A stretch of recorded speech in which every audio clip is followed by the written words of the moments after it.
Hello, Mishpacha, it's Courtney, America's Jewish mother. Welcome back to my channel, and it is Friday, so time for another Friday Reads video.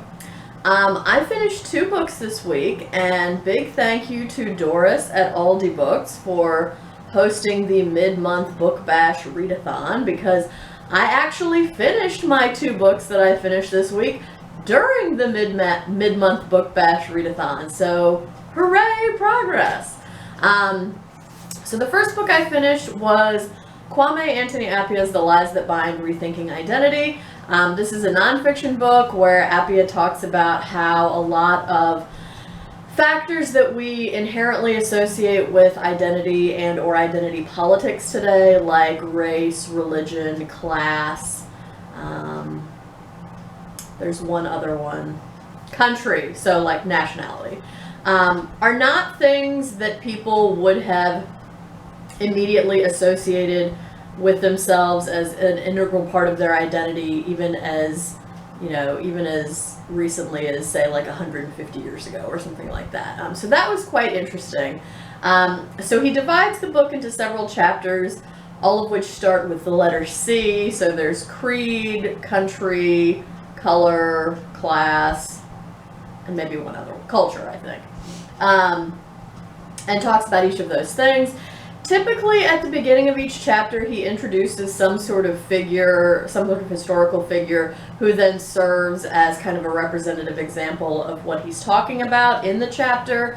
I found that fairly effective. He also will talk about examples from his own life from time to time, because Appiah himself is of a mixed cultural and racial background.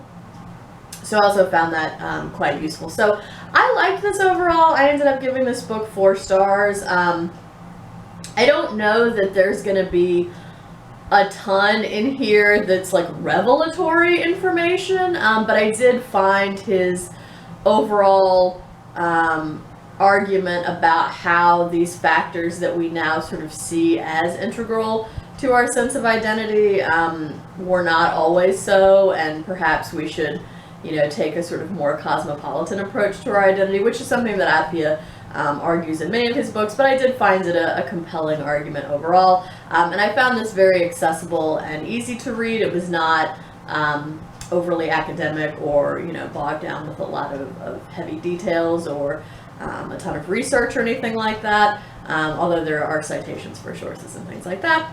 So I would definitely recommend this if you're interested in thinking about identity or how we form communities, or yeah, I guess just like people's own sense of themselves and how that's changed over time. So something sort of sociological, anthropological, with a touch of the philosophical too. So yeah, 4 stars. Liked it overall. Would definitely read more by Appiah, and that was my first by him. So yeah, I'm looking forward to reading more of his work in the future.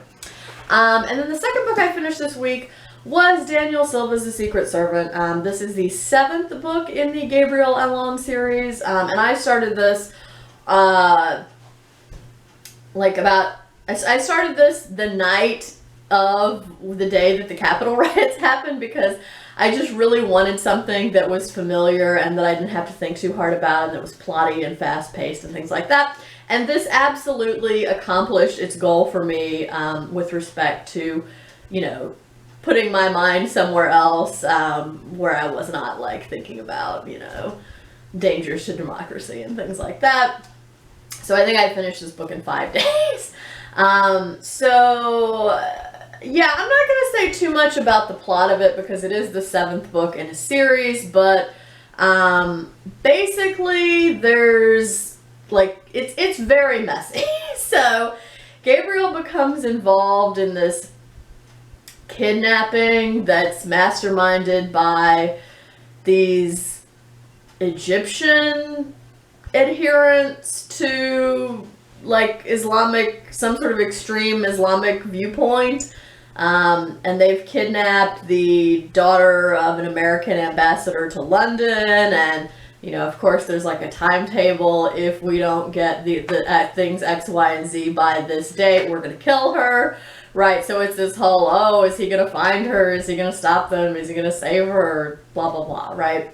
So yeah, I mean, it was entertaining, and again, it definitely served its purpose of pulling me out of my sort of anxiety doom scrolling and things of that sort. But the book itself was messy. There were just too many balls in the air. There were too many characters I had to keep track of, and even people or characters that I had been introduced to previously in you know, previous books in the series, that combined with all of the new characters, there were just too many players in or on the field. And so even though it was entertaining, I did not feel like this was Silva's best work. So I think I ended up giving it 3.25 stars. I think that's right. So yeah, again, not his best, and especially it was a little bit of a disappointment because I've liked some of his other books in this series quite a bit better, so I hope that the next book of his that I pick up will be an improvement. So that's everything I finished this week. I am currently reading 7 books. It's getting really out of control, y'all. So basically what happened was I agreed to a couple of impromptu buddy reads. So Kelly at Books I'm Not Reading and I are currently reading Boris Pasternak's Dr. Zhivago. Melissa, a fully booked, and I were already doing a buddy, we already had this scheduled and set up a while ago, a buddy read of Herman Melville's Moby-Dick. And then recently, Raina at Rainier Books asked if I would be interested in doing a buddy read of Deesha Philyaw's The Secret Lives of Church Ladies. And he just so happened to ask that question on the exact day that the audiobook came available from my library. And so I said, you know what? Who am I to mess with fate? This was clearly meant to be, right? If he's asking me to do a buddy read on the exact day that it came available from my library as an audiobook. So now that's also going on. So I have 3 buddy reads happening right now. And all of them are not very far along. So Melissa and I were reading Moby-Dick. We just did our first check-in about it last weekend. We'll have our second check-in tomorrow. So that's going well so far, and we're amused with how extensively Herman Melville has already managed to work whales into the story before Ishmael's even gotten on a boat yet. So I think we're both amused so far. And like I said, Kelly at Books I'm Not Reading and I are buddy reading Boris Pasternak's Dr. Zhivago. We've done 1 check-in on this so far, so we've read the first 2 chapters, and I think both of us have found the sheer number of characters that have already been introduced somewhat overwhelming. And so I think we're both kind of hoping that the story will become a bit more focused as it goes on, and it will be easier to figure out, okay, who should we pay attention to and who can we just sort of, you know, forget about. So this is an old translation of this book. It was translated by Manya Harari and Max Hayward. And Kelly actually alerted me to the fact that Steve Donahue recently hauled this, I mean, not this exact edition of Dr. Zhivago, but a translation of Dr. Zhivago by Manya Harari and Max Hayward. And in that video, Steve talks about the difference between that translation versus a more contemporary translation team, which is Richard P. Vera and Larissa Balachonsky, who I personally really like. And so far in this book, I'm finding the language a bit stilted and antiquated, and I'm kind of wondering if I would get along better with the P. Vera Balachonsky translation. So we'll see how it goes. You may or may not eventually see me holding up a different version of this book because I decided to switch to a different translation. So we'll see. And then, yeah, so Raina of Rainier Books and I just recently agreed to buddy read Deesha Philyaw's The Secret Lives of Church Ladies. I have this as an audiobook. So far, I've listened to the first 2 stories. And I have to say, they are very sexy stories. So I'm definitely curious to see where the rest of the collection will go. So I'm enjoying that so far. In terms of other stuff I'm currently reading, I have, I'm still working on Thomas Hardy's Return of the Native. I'm about 1/3 of the way through that.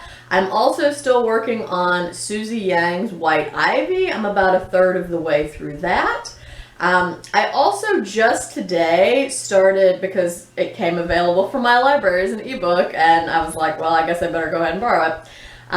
Etaf Rum's A Woman Is No Man, which is the first book that I am reading for my Arab American literature project that I'm doing throughout 2021. So I literally just started that earlier today, so I'm only a few pages in, so I have no thoughts about that so far, so we'll see how it goes. And then the last book I'm currently reading is Amy Bloom's short story collection, Come to Me, which I'm reading for Robert at the Barter Horde's Backlist Book Club. Oh, I forgot to say earlier, White Ivy is the January pick for Lindsay at Lindsay's Book Live, her virtual book club. So I expect I will finish this book because I only have, I think, 3 stories and maybe a little bit over 40 pages left in this collection. So I imagine I will finish this up in the next day or so. And honestly, I'll be kind of glad to be done with this one. I think I'm gonna not give a full review of this book until the Barter Horde's Book Club has had its discussion over Voxer, but yeah, I'm not impressed. So we'll be glad to be done with this one and move on to some other things. So that's it. So let me tell y'all what, it is a slippery slope to I'm reading a few books right now, but then I agree to a couple of buddy reads, and then all of a sudden 3 of my library holds come available around the same time, and before you know it, I'm reading 7 books. So be careful out there, BookTube. It is a slippery slope. So that's it. If you have thoughts about any of these books, please feel free to leave me a comment down below. I hope everyone is doing well and staying healthy. I hope you're doing good reading whatever you're reading, and until next time, would it kill you to call you mother?